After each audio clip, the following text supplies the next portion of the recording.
Баршаңызға сәлем достар. Бүгінгі видеода сіздермен осындай өте дәмді ерекше болып шығатын Наполеон тортының рецептімен бөлісемін. Видеоны соңына дейін қараңыздар. Рецепті бастамас бұрын қыз-келіншектерге арналған пайдалы каналмен бөлісемін. Егер сіздер үйден шықпай-ақ тегін осындай әп-әдемі шаш үлгілерін үйренгілеріңіз келсе, осы каналға тіркеліп кетіңіздер. Ссылкасын описанияға қалдырамын. Керемет шаш үлгілерін табасыздар. Ең алдымен мына жерде суымызға бір шымшым тұз саламыз. Оның үстіне бір дана жұмыртқаны саламыз. Оның үстіне уксус құямыз. Және барлығын араластырып, тоңазытқышқа қойып қоямыз. Біздің суымыз салқын болуы қажет. Мына жерде алдын ала електен өткізілген ұнымызға енді салқын тоңазытқышта тұрған сармайымызды терканың көмегімен үгітіп аламыз. Мына жерде біздің сармайымыз қатты мұздай болуы қажет. Осылай ұнға аунатып, толықтай барлығын теркадан өткізіп аламыз. Міне өткізіп алдық. Кішкене араластырамыз. Енді үстіне тоңазытқыштағы салқын суымызды құюымыз қажет.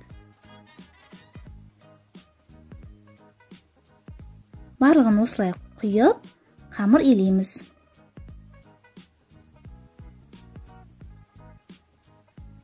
Қамырды ұзақ елемеңіздер, еріп кетуі мүмкін сармайымыз. Елеп алған соң, барлығын осылай 9 бөлікке бөліп аламыз. Шетінен бір данасын аламыз да, қалғанын бетін жауып, тоңазытқышқа қоямыз. Бір данадан пісіріп аламыз. Сол себептен қалғаны тоңазытқышта тұруы қажет. Осындай арнайы коврикке жайғандарыңыз жақсы, ыңғайлы. Бетіне ұн сеуіп, қамырымызды жаямыз. Егер бұндай арнайы коврик болмаса, пергамент қағазға жайып пісіріңіздер. Формамен кесіп аламыз, шеттерін алып тастаймыз, олар да бізге қажет болады. Осылай кесіп алып формамен бетін вилкамен шұқып қоямыз осылай, көтеріліп кетпеу үшін. Қызып тұрған духовкада 180 градуста әрқайсысын 7-8 минут пісіріп аламыз.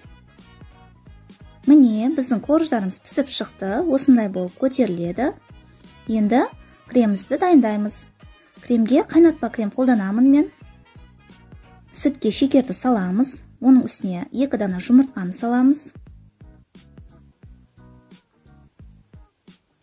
Крахмал қосамыз.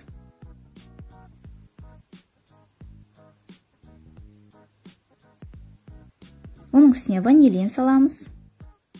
Бұл біздің қайнатпа креміміз. Бұл қайнатпа кремге сливки қосатын боламыз. Сонда бізде өте нәзік пломбир кремі шығады. Барлығын венчикпен араластырып, отқа қоямыз. Үнемі араластырып отырыңыздар, отта тұрған кезде қоюланғанша осылай араластырып отырып дайындаймыз. Креміміз дайын. Ыстықтай сармайды қосамыз. Венчикпен жақсылап араластырып, тоңазытқышқа суығанша қойып қоямыз.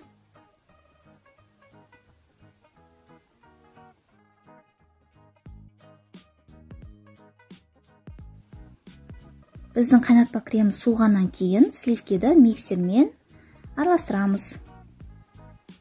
Сливкедің өзін осылай еш нәрсеге араластырмай, қоюланғанша миксерлеп аламыз. Енді оның үстіне толық суыған қайнатпа кремімізді саламыз. Қайнатпа креміміз толық суыған болуы қажет, ыстықтай қосып жібермеңіздер. Венчиктің көмегімен осылай араластырамыз, миксердің қажеті жоқ.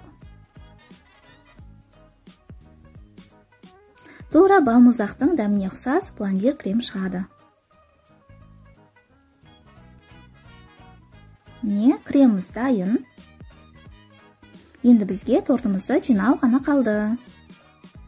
Бұл менің ең сүйікті ісімнің бірі. Әр қоржға 2-3 ас қасықтан сала отырып, қорждарымызды жинаймыз. Егер сіздер каналға тіркелмеген болсаңыздар, каналға тіркеліп, лайк қойды ұмытпаңыздар. Келесіде тағы да бұдан да керемет рецепттер шығатын болады. Соларды жіберіп алмау үшін шетіндегі қоңыраушаны басып қойыңыздар.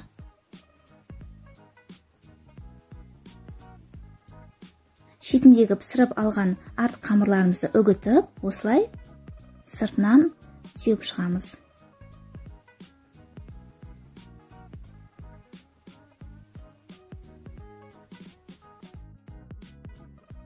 Міне, біздің тортымыз дайын болды. Осындай әп-әдемі, үлкен торт шығады.